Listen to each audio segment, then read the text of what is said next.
everybody, it is time to close out the week on the Damage Report. I'm John Ederola. Brett Erlich is back in studio joining me. Next time you guys watch the show, I want you to pay strict attention to the hand clapping at the end of the intro, because it's the fastest hand clapping I've ever heard.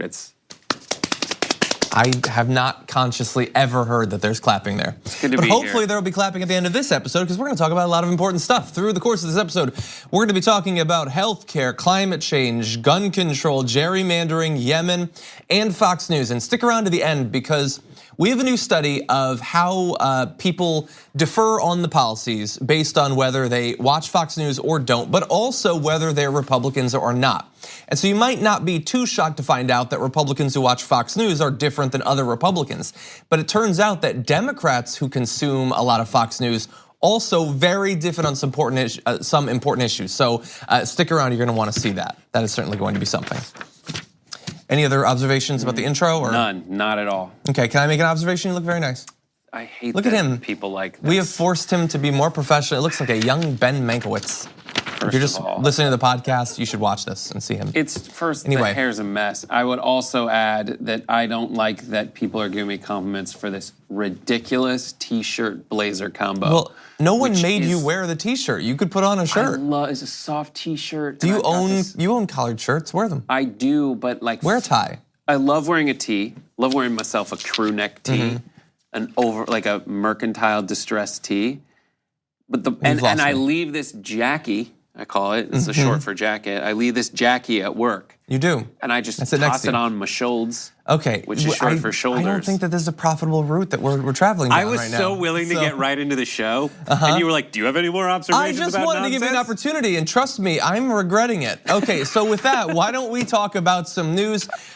Just days ago, we were lucky enough to be able to film some of a couple of different unions coming together at UCLA to protest rising income inequality there. Anyway, we put together a package. A very special politician actually showed up, so take a look.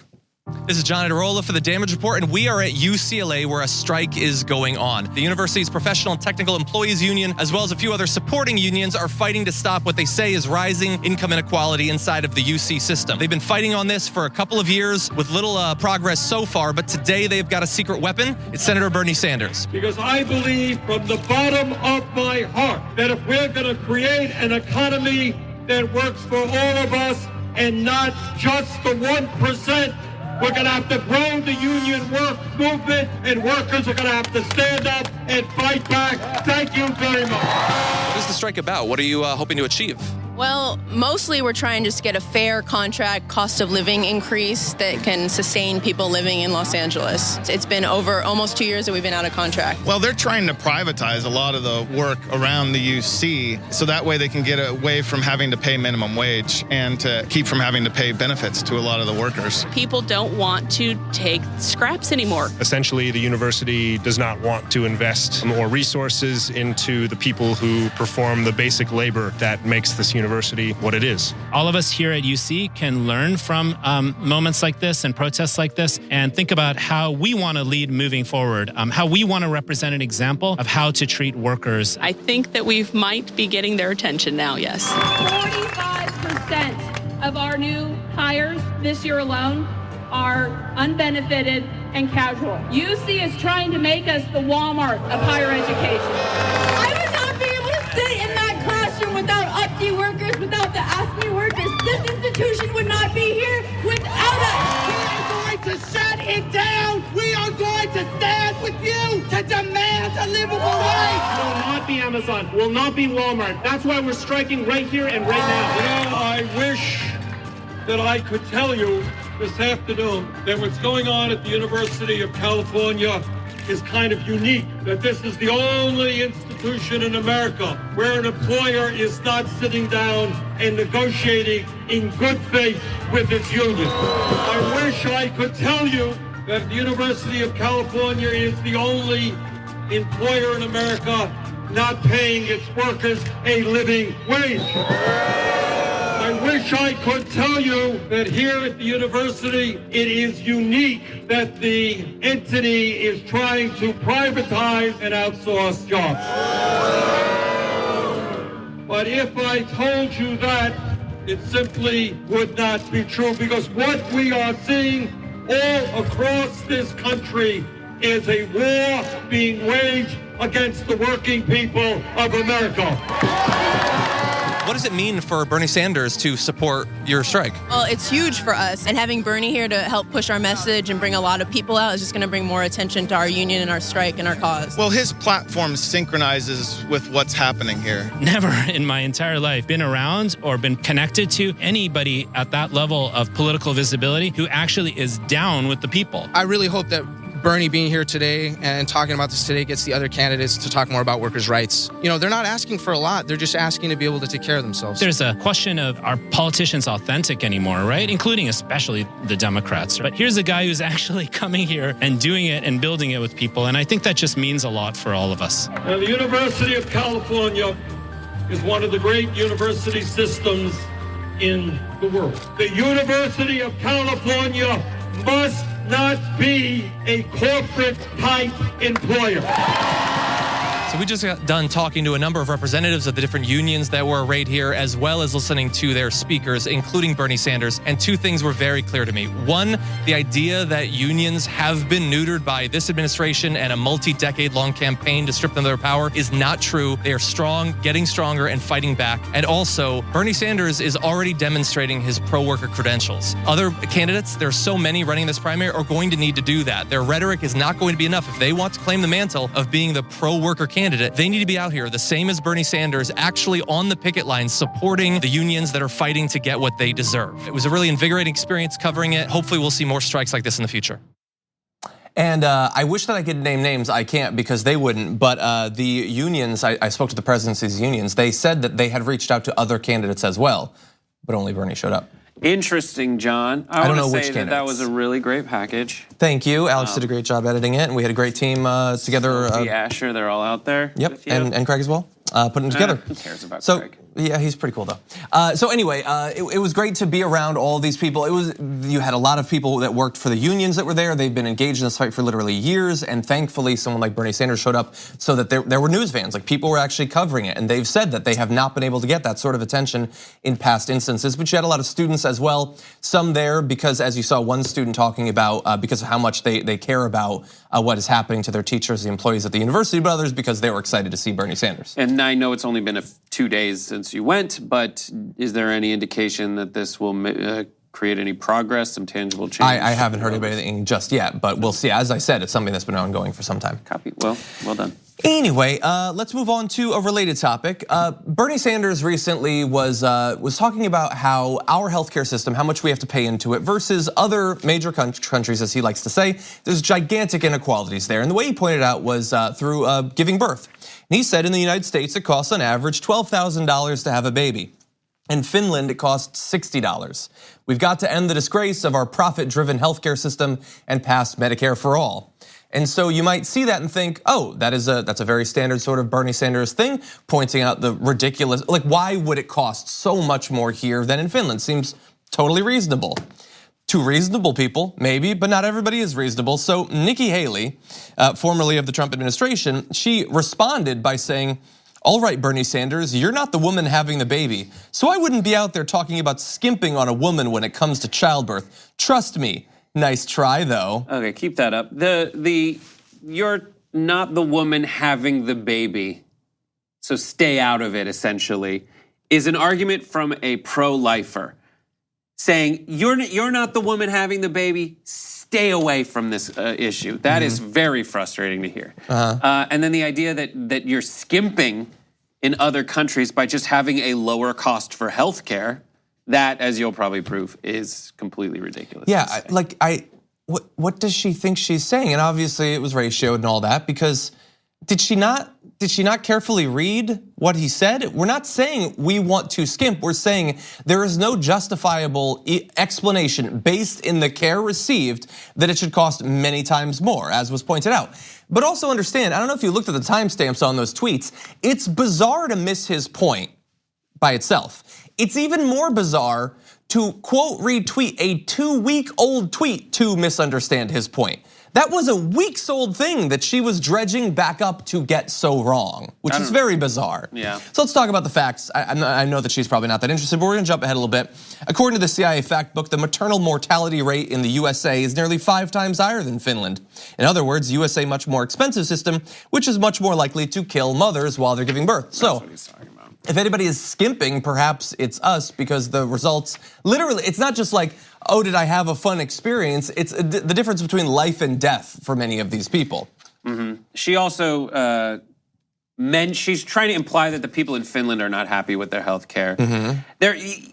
And she basically said, like, ask She Finnish said ask people. them what they think. Yes. So we've got some of those. Well, yeah, but recently the Finnish government did resign over their inability to curb healthcare costs. Oh, that sounds yeah, bad. that does sound bad. They were angry that they could only keep the rising healthcare costs to 2.4% per year. They thought that was a failure enough to resign their entire government.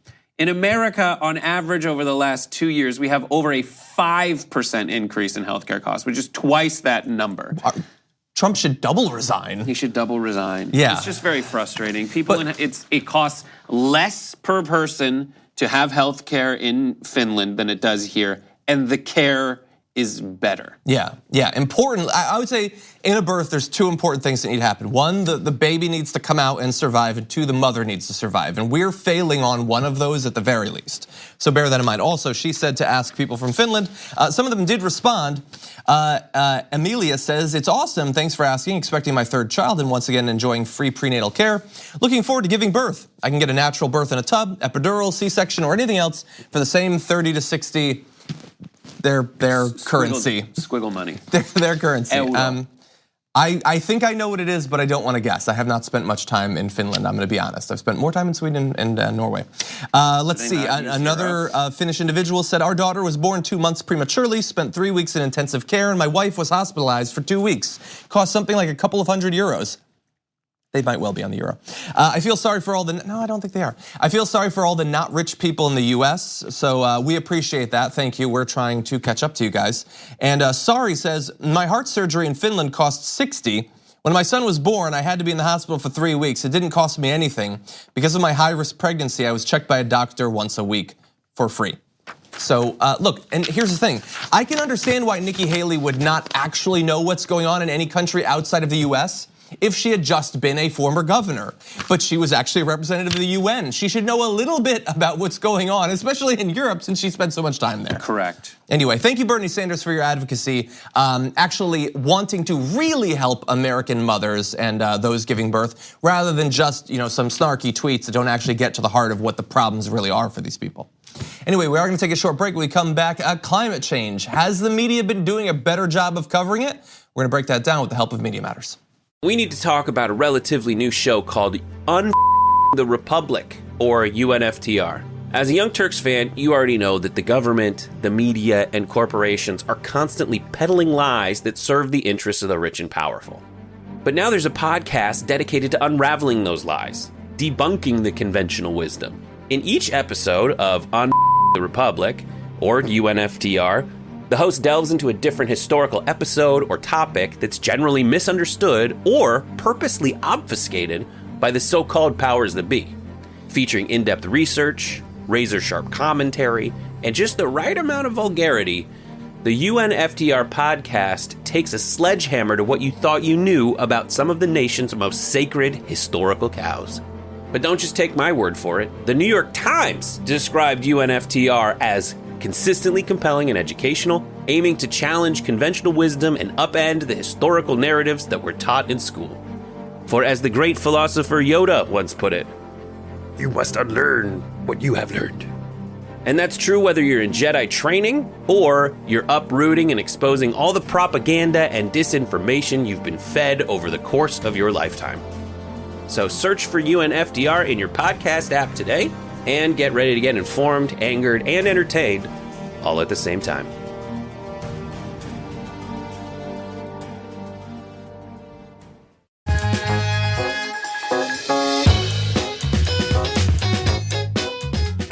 If you watch the news, you probably know that they don't necessarily do a great job of covering climate change, but what you might not know is they're actually getting worse at it. So that's awesome. Joining us now to break this down, Lisa Hymas of Media Matters has been doing some research in this area. Lisa, welcome to the show. Thanks for having me on. Oh, thank you for joining us. So you recently, you have compared the last couple of years of broadcast network coverage of climate change, how much they've actually been talking about this, and what did you find? Well, the short answer is our findings were terrible. So we at Media Matters, our climate team, every year looks at how the broadcast TV networks do, how often they cover climate change at all. And we found that in 2018, coverage is actually down 45% from 2017. So even as the climate crisis is getting so much worse, it's ramping up, it's heating up both metaphorically and literally, the broadcast networks are covering it less, which is really alarming. And so that, I mean, I guess I would have to know a little bit more about the nature of their coverage, because it seems like, even though it can be difficult to directly link any one extreme weather event to climate change more generally, it's an opportunity at the very least for the media to talk about the subject. And last year we had a number of these sorts of events. I mean, here in California, we had massive fires breaking all records. So did they use those opportunities at the very least when covering extreme weather events? Did they at least briefly talk about climate change? Most of the time they did not. I mean, I agree with you. I mean, that's one of the great opportunities. That's one of the moments when you can connect climate change to people's everyday lives, when real people are feeling the effects, when a big hurricane hits, or when wildfires hit communities, or when there are extreme storms. And very infrequently do the broadcast networks incorporate climate change when they report on those kinds of events. So there were two major hurricanes that hit the US last year, Florence and Michael, both caused a lot of damage. None of the broadcast networks mentioned climate change in any of their coverage of those on their nightly news shows and their Sunday morning political shows. So that's one big area where they're just completely falling down on the job. Because the science connecting climate change and extreme weather events keeps getting better and better. I mean, even as Hurricane Florence was heading toward the US, there was a report coming out saying that climate change made that storm more intense. And the coverage, the science around wildfires and how climate change primes the land for those, how it can exacerbate them and make them worse, that is getting stronger too. There are more and more reasons for the broadcast networks to be making those connections, but they're still largely falling down. So I'm curious, as you were going back through the actual coverage that they did have, to the limited extent that they talked about it at all, was their coverage, was it diverse? Did it include actual scientists as opposed to just having fake debates between deniers and people who accept it? Would you say that it was substantive coverage when they did talk about it? Some of it was. I mean, the things that probably got the most coverage were a couple of major climate reports that came out in the latter half of 2018. So the UN's Intergovernmental Panel on Climate Change released a major report on the dangers we face from temperatures between global average temperatures rising between 1.5 and 2 degrees Celsius. And then the US government released the National Climate Assessment. 13 federal agencies contributed to that and described how climate change is affecting America now and how it will affect it in the future. Those reports did get some coverage, and some of it was straight and pretty decent. There were some scientists who were included in the coverage. I mean, sometimes they still had folks on commenting who didn't really know what they were talking about. I mean, the biggest misinformer on this is our president, Donald Trump. They would keep showing his tweets or him making skeptical statements and incorporating that into their coverage, which is disappointing. So this next question, this might be a little bit outside of the bounds of your research, but I am curious because you've watched a lot of this type of coverage. And as I try to figure out why it is that they might not talk about this topic very much, there's a few potential reasons. I think one is that it's not always necessarily the sexiest sort of topic to discuss. And I know that from my own personal experience, I mean, we talk about it constantly here, and yet I know reliably that it's not going to get nearly as much exposure or interest as a lot of other topics. Based on what you have seen, Do you have any advice that you can provide either to me or other people in the media in how to communicate about climate change in a way that can avoid some of the problems that perhaps leads networks not to cover it as much as they could?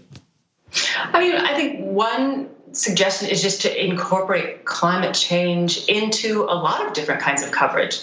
I mean, I think one problem that we often see in the mainstream media, not so much with you guys, is that climate change is siloed. So if there's a big report about climate change, they'll report on it, but they don't. But when there's news around energy development or the business sector, do they talk about how climate change plays into that? If there's a big new real estate development going in, how is that going to be affected as sea levels rise or as things go forward? I mean, climate change is an economic story. It's a business story. It's a culture story. It's a politics story. But too often it just gets thought of in this really narrow band as an environmental story. And we should be beyond that at this point. Well, that seems like very good advice, and I will try to bear that in mind in the future. I want to thank you again for joining us, Lisa Hymas, Director of the Climate and Energy Program at Media Matters for America. We really appreciate the work you're doing. Thanks a lot. Thanks for having me on. We're gonna take a short break. When we come back, schools are doing some training about the possibility of gun violence, not necessarily the most productive type of training. We'll break it down after this. Okay, so it's very common to say that we in America are not doing anything about gun violence, particularly gun violence hitting schools, but that's not fair. They are doing something. Take a look at this headline. Apparently, teachers were told to kneel before being shot with pellets during active shooter training. This is real. That may or may not be the actual incident itself, but it looks like everyone who's not getting shot is having a good time. Yeah, that might not be it, but I have a feeling that whatever it actually was, it doesn't look much better because that is actually what was done. This is at Meadowlawn Elementary in Indiana. It's part of their ALICE training. Alert, lockdown, inform, counter, and shoot teachers in the back with pellets. No. I think that's what it stands for, actually. Evacuate, John. Evacuate, yes. Evacuate after shooting them in the back with pellets. So yes, teachers were asked by local law enforcement to kneel down against the classroom wall before being sprayed across their backs with plastic pellets without warning. And if you think, well, that's the worst thing I've heard in a while, it gets worse. They weren't told that that was gonna happen. It just happened to them. A teacher said, anonymous teacher, probably anonymous because he doesn't want to get sprayed with more pellets, said, they told us this is what happens if you just cower and do nothing. They shot all of us across our backs. I was hit 4 times. It hurt so bad. Like, think of that moment. Like, you're getting shot and someone whose job this is yelling at you and making you feel terrible. This is what happens. Like, I get it. I can see like the warped mind of someone who's like in this kind of thing all the time. Like the trainers, like, I deal with these kind of intense situations all the time. I want you to experience the helplessness and fear that might be associated with this. However, they didn't tell anyone that they were going to inflict pain on them as part of a job exercise that a lot of them were like, yes, I'm into learning what to do in an emergency situation. Yeah, okay, well, look, we're gonna go through the developments after the injuries because things have developed, but White County Sheriff Bill Brooks said it's a soft round projectile. The key here is soft. Well, the key might be soft, but apparently it also is affiliated with other keys like welt and bleeding, because one teacher said she had welts in one spot where the pellet broke her skin. It was scabbed over for several weeks. He responded by saying they all knew they could be shot. It's a shooting exercise. Okay, so the only good thing here is that apparently Dwight Schrute did find new work after The Office. That is the only positive to come out of this. This is exactly the sort of training he used to do. So the sheriff in the area is no longer using these pellets. This happened in January, and then after, like according to him, a few weeks later, we didn't even know they didn't like it, but a few weeks later, they started complaining about how they got shot with pellets, leaving welts and broken skin. And so these are all like his responses to it. He's like, I don't need a rule about it, but I'll stop. However, you guys are being kind of wussies about it. Yeah, that's reassuring. Look, again, as I always say, I always reassure you guys, I am not in fact a psychic. I cannot go into people's minds, but if you're the sort of person that wants to surprise grown adults by shooting them in the back, that maybe means something. But they weren't. They didn't know they were going to be shot. That's the surprise part of it. What is it? The people who spoke to the paper said that they were given paintball masks, which law enforcement said were a precaution for different scenarios throughout the training. That was the wording that they gave. Here's a paintball. Okay, fine. But like, imagine it's like we're going to learn what to do in case of an active shooter. Also, here's some paintball masks. What? Also, can you face the wall really quick? Yeah. Okay. It seems like a power we're trip. going to shoot you in the back a bunch of time with airsoft guns. So airsoft guns have these pellets that are a little bit bigger than a BB gun. They say they're soft, but obviously they're not. They create welts. And obviously the people who are shooting them knew that, because by their own logic, they're saying, I want you to have negative affiliations, including pain, that go along with just sitting there and getting shot and doing nothing. Yeah, and so look, I think that this should be a reminder that it's not necessarily always a great idea to give the unilateral responsibility and decision-making process of whether force should be used to people who can't necessarily be counted on to use it responsibly. Right, and there's a lot of criticism of this. The way that the training actually happens is there's a central facility that trains people how to also train other people. So in this article by the Indianapolis Star, they also said that essentially what happens is it's a game of telephone. So you go to the main training and then you learn it, and then it gets disseminated to other people. And they say it's not a normal practice. This doesn't happen a lot, which kind of makes you wonder, like, and apparently it happened they use these airsoft guns, whether they use the ammunition or not. They show up with guns. You saw in the one photo, it looks like a Nerf gun, but other airsoft guns look like regular guns, but they simply have an orange circle at the end of the muzzle. Yeah, I get that, yeah. But it's horrible. They did say that there were certain aspects of this training that they did like one instance when they were told to cower under a table, but they were given tennis balls to chuck at the person who was simulating the shooter. So they were told to throw these things at the shooter until he stopped. Yeah, that should be effective. You're gonna have to hit him with a few hundred. I've seen American Gladiators. The first one doesn't usually stop the person. Gemini. Yeah, okay, so look, it might be that there are some people engaged in this program, the people who designed it originally, best intentions, they wanna help the situation. But to me, all of this is Donald Trump tweeting at George Conway. It is a complete distraction from actually fixing the problem. None of this, no matter how many pellets you shoot a chemistry teacher in the back with, is going to actually stop the problem of kids and teachers being massacred in their schools thanks to a combination of a sick culture with tons and tons of guns. Right. We could do something. We're maybe less likely to do something when we feel like we're doing something. When we have the Alice program and other things like this, it feels like we're being responsible, like we're addressing the problem, but we're not addressing the problem. We just saw yesterday, New Zealand showed how to address the problem by addressing the problem, by actually making it harder to get the guns that these people so commonly use. And I want to give credit again to AOC for pointing that out in response to this story, saying, instead of training children, teachers, houses of faith, and concert goers to prep for being shot, we could just pass universal background checks, disarm domestic abusers, mandate safe storage, ban bump stocks, semi-autos, and high-cap mags designed to kill people.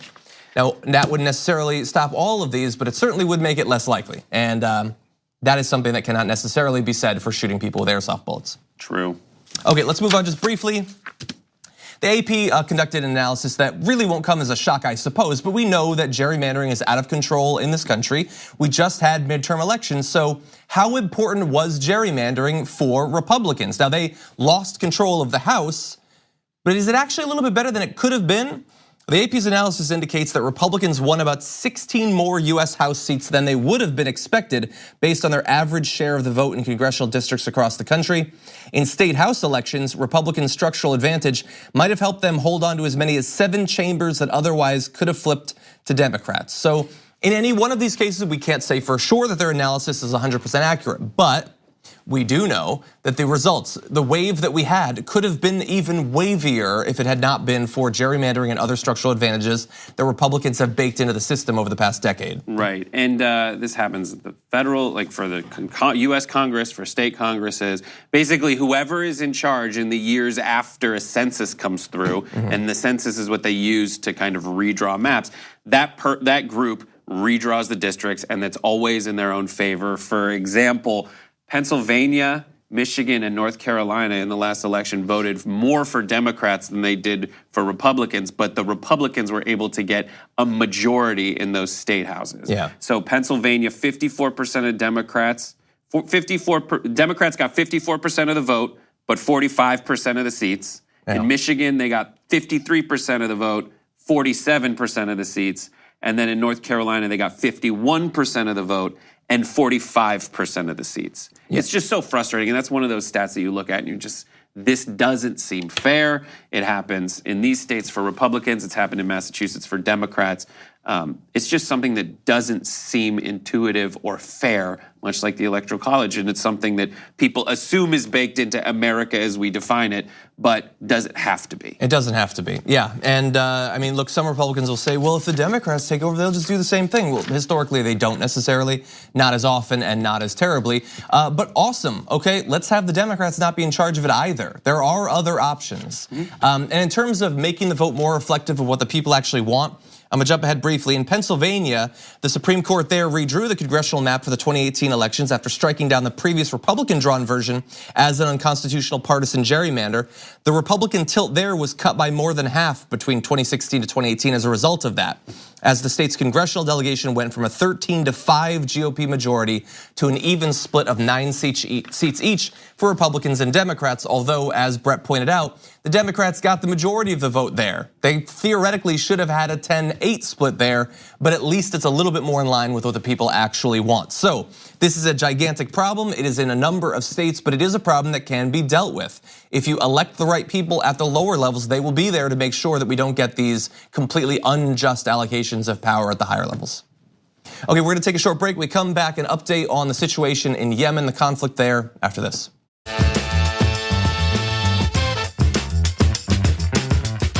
So we've had some recent developments on the Saudi-led conflict in Yemen, which of course the US has traditionally been quite involved in. Successful votes in Congress. Where do we go from here? Joining us now to help break it down is Hassan El-Tayyab, co-director of Just Foreign Policy. Hassan, welcome to the show. Hey there, thanks. Well, thank you for coming back and joining us. We've talked previously about this issue. We have now had, since the new year, successful votes to pull the US out of this conflict in both the House and the Senate. How did you react with that most recent Senate vote? Well, it was another historic win for the Yemen War Powers resolution. The bill SJ-Res 7 passed with a bipartisan majority, 54 to 46. So I'm really excited. We're heading on to the House of Representatives next. So we're expecting our next vote probably the first week of April, and hopefully getting it on the president's desk as soon as possible. Well, that would certainly be a good development. I wish that they could have done it even faster. But assuming that it does get on Trump's desk, I guess there's the possibility that he will continue his recent trend of vetoing it. If he does do that, what do you think will happen? Well, just to take a step back, there's actually one last thing that Republicans might try to do. It's called to derail our efforts here. It's called a motion to recommit. It's one last procedural hurdle that the minority party will get a chance to introduce. They tried it last time, and they basically added non-germane language to the bill condemning anti-Semitism, which everyone agrees with, but unfortunately it lost our privileged status. So we're trying to get the grassroots effort, grassroots organizations to come together and block the motion to recommit. And let's just say we pass the bill we're expecting to, and it lands on the front on Trump's desk, and he vetoes. Well, then it goes back to Congress, and they have one more chance to overturn that veto with a 2/3 majority in both chambers. If we don't, then we have to go through other means. We have to go after it through appropriations. McGovern has a piece of legislation that I think would also, cut support for the Saudi coalition. And just defunding every piece of our involvement in this horrible conflict. So things have certainly they've moved quickly. They've accelerated in recent months on this issue. I feel like obviously the US has been involved in it for some time here on this show. I mean, we've been talking with representatives of your organization, anti-war activists, and Ro Khanna about this for what feels like eternity. And now we have what looks like possibly a turning point. I'm trying to learn some general lessons from this. What do you think were the most important factors in actually getting the Congress to finally act? It had seemed like for a long time that there was actually enough people to pull us out, but they wouldn't actually go on the record. What do you think caused that change? Well, I think what's been so wonderful about this is our bipartisan coalition. The fact that we're getting folks to reassert constitutional war authority. We're advocating for it. I mean, this coalition goes from the far left to the far right, even with the Koch brothers, Code Pink, Yemeni activist groups. So I think the diversity and the broadness of our coalition is part of it. And the fact that we're using the principles of the Constitution in Article 1, Section 8. I also think that the War Powers Act is key. In 1973, they passed this, and inside that bill, that historic bill, was a mechanism to force votes. And it doesn't matter if you're on House Foreign Affairs, doesn't matter, what committee you sit on, you can force the entire Congress to make votes. And each time we made Congress vote, we got a little bit closer and closer. We had a vote in November 2017. We barely had 30 representatives on that bill in the House. And then, flash forward, look at where we are today. So, yeah. While you're talking about the War Powers Act, I mean, we might be seeing the US pull out of this conflict. At the same time, there are conflicts hypothetically on the horizon with in recent days, Donald Trump and Bolsonaro, sort of alluding to the possibility of some sort of military action against Venezuela. Obviously, there's a continual talk in that direction in regard to Iran. How concerned are you that even as we pull out of this conflict, we might be entering into more in the near future? You're right. It's definitely a major concern. The escalation of tensions with Venezuela is a huge issue. Representative Cicilline, though, he introduced another piece of legislation that invokes the War Powers Act in HR 1004, the Prohibition Against Military Action in Venezuela Act. And, we got about 54 co-sponsors on that piece of legislation. So I think you're going to see Congress continue to flex its muscles and get, now we've sort of trained a lot of these members of Congress and their staff in particular to be watching out for this and to know that there's a large coalition of people that want them to reassert constitutional war authority. So we have to just kind of keep hammering it home. And, obviously a lot to be concerned about, but there's a glimmer of hope here that Congress wants to, not allow the executive branch to run over them. Well, that would certainly be a positive development. Hassan El-Tayyab, co-director of Just Foreign Policy, thank you for joining us on the Damage Report. Thanks. We're gonna take one last break. When we come back, the Fox News effect, stronger perhaps than we'd previously thought, and not just on Republicans. After this.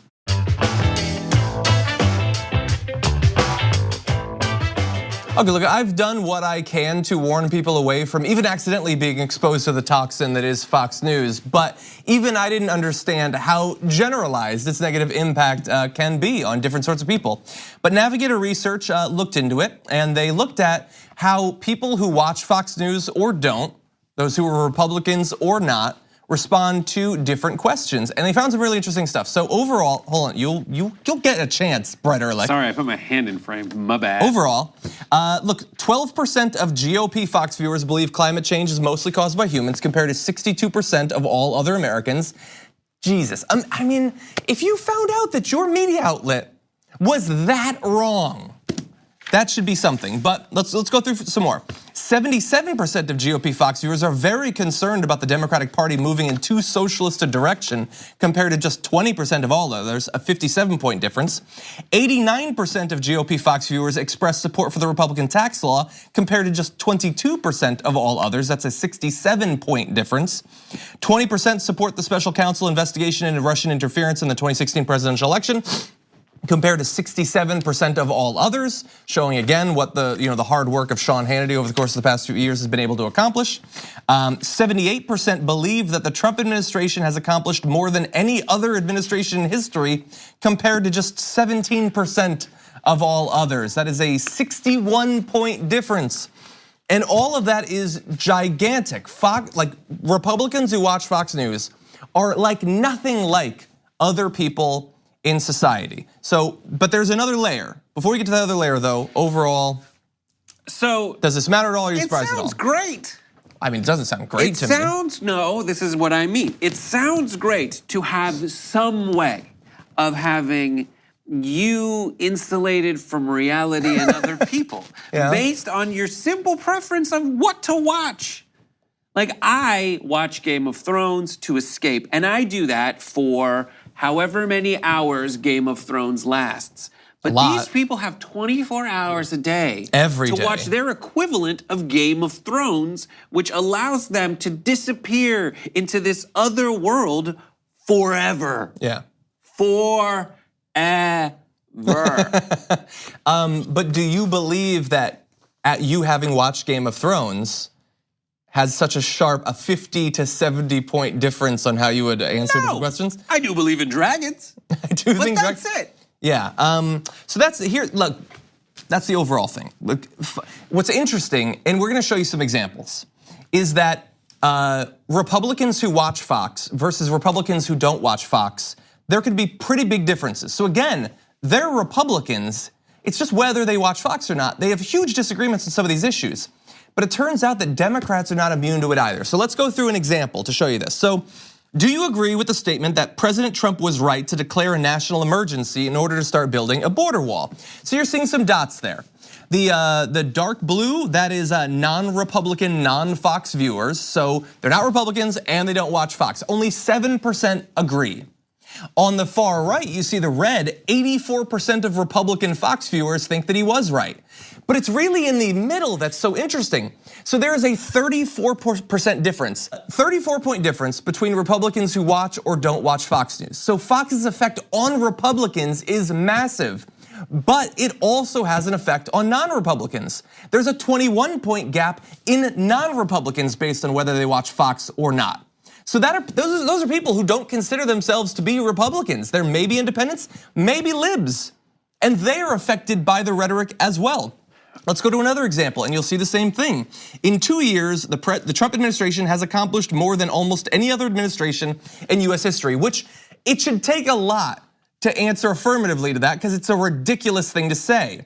But there is a huge gap again on Republicans based on whether they watch Fox News. Almost every Republican who watches Fox News believes that he is literally the best administration ever.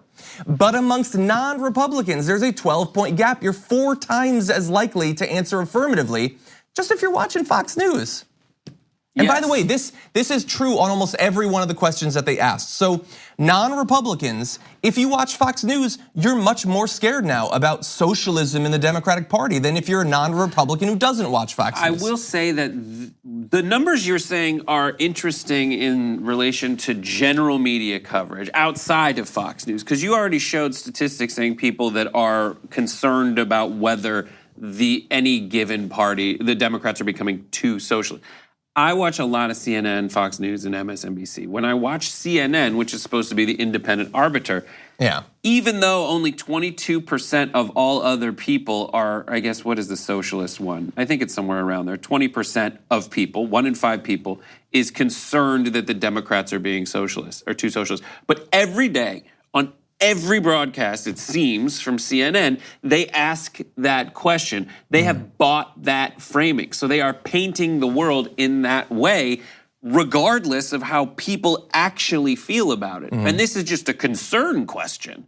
This isn't a this is happening question.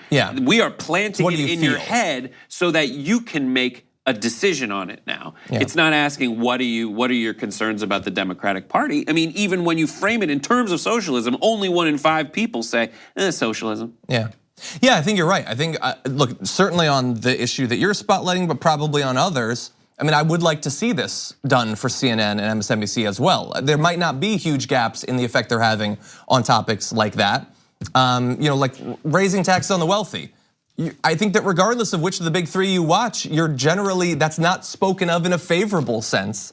I think that's true, but on some areas like whether climate change is caused by human action, the special counsel investigation, whether Trump is the best thing ever, That's probably more of a Fox thing, I would guess. I would say framing, and the keys are framing and repetition in messaging across the board, as well as like the tropes of news communication are able to get this done. Cenk's been pointing this out on the main show a lot lately, the Young Turks a lot lately, which is if you say the same thing over and over again, it gets through potentially, but at the same time, you just need to repeat as incessantly the poll numbers, like 90% of people support gun background checks, you know, those kinds of stats. Yeah, people need to know what is actually true. Climate change is real. Flint still doesn't have access to clean water. We should be repeating these sorts of things so that people understand them. Anyway, I wish we had more time. Thank you so much, Brad. You're welcome. You're the best. It's great to have you on here. Strongest. Thank everybody who's been watching throughout the week. We're gonna be back next week. So much to get to. Ro Khanna. Next week, we'll see you.